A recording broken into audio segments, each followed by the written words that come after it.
Welcome to Pulawy. This working-class Polish town about 85 miles south of Warsaw is among some 50 municipalities in the country that have officially declared their opposition to LGBTs. We're meeting David Socha, a 20-year-old activist who lives here, to find out what it's like to be gay in a city whose leadership has publicly come out against his community. They enacted a statement about stopping the ideology pushed forward by the LGBT subculture. So they are basically calling LGBT people a subculture and that this subculture has an ideology. The declaration is part of a broader push by the ruling right-wing populist Law and Justice Party to pull Poles towards so-called traditional values and erode democratic norms in the process. The hallmark of the campaign has been the assertion that LGBT people don't actually exist. According to Law and Justice, it's simply an ideology. In practical terms, for Socha, this has meant avoiding certain parts of town where he's afraid of getting jumped by skinheads and soccer fans that he believes have been emboldened by the city's, and increasingly the country's, stance on the LGBT community. They can say that they are against discrimination, that they don't discriminate against people, but the reality is they opened the gate for all the kind of hate. So it made me much more cautious when I walk around the city, because there have been incidents when my home was tagged. Socha's street was plastered with anti-LGBT flyers and stickers, and he's even been chased. He fears it's only a matter of time before the attacks turn violent.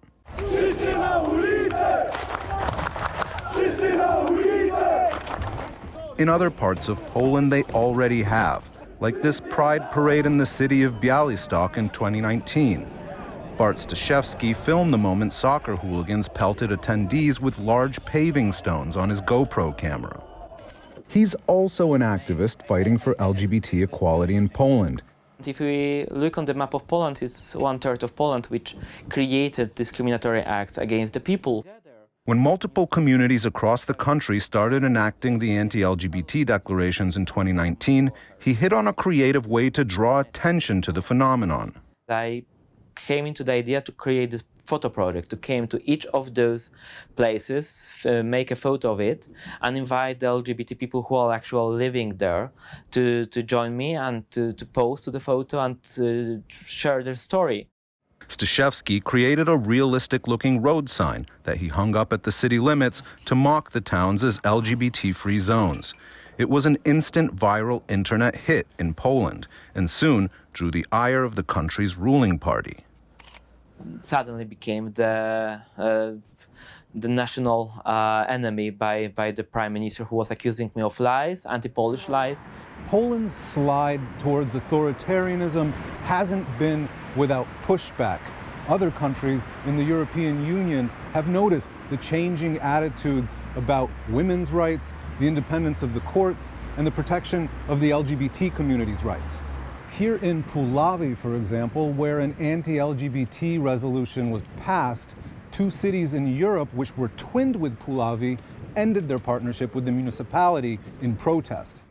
6 other European cities canceled twinning applications with Polish municipalities that have enacted the declarations. And it's not just symbolic. Some EU funding was also suspended.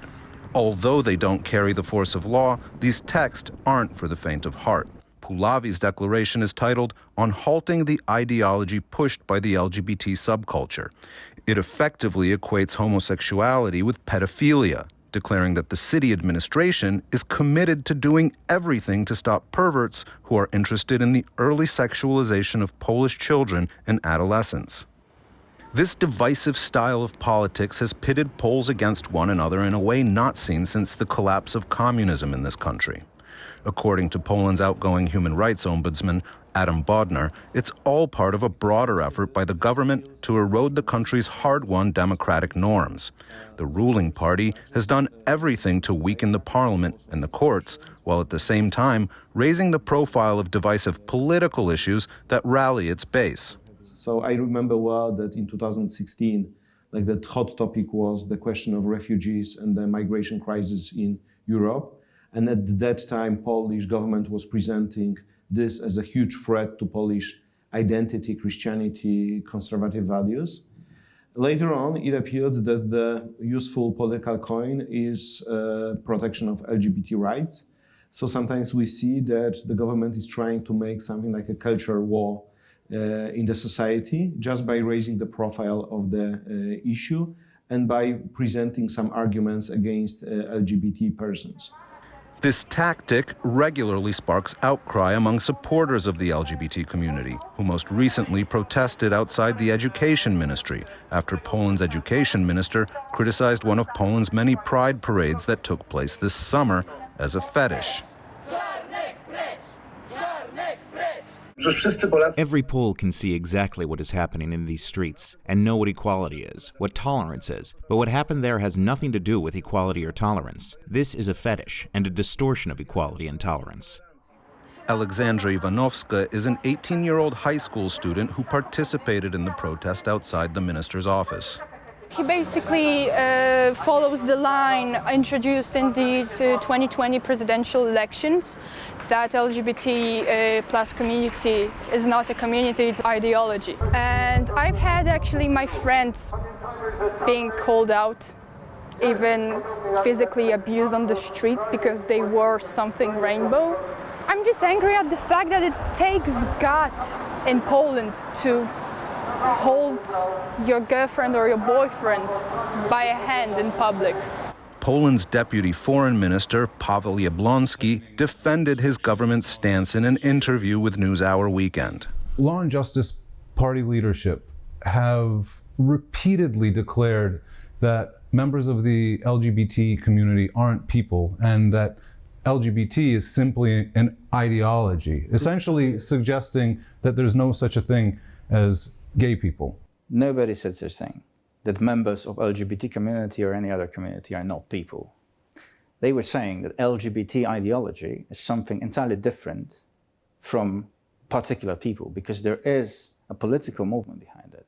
LGBT movement intends to change the definition of marriage, for example. This is a political agenda. One can agree with that or one can disagree with that. And I don't see any problem with declaring that this is simply an ideology which we do not agree with. Well, then why don't you declare that heterosexuality is an ideology? Because this ideology is inconsistent with our constitution.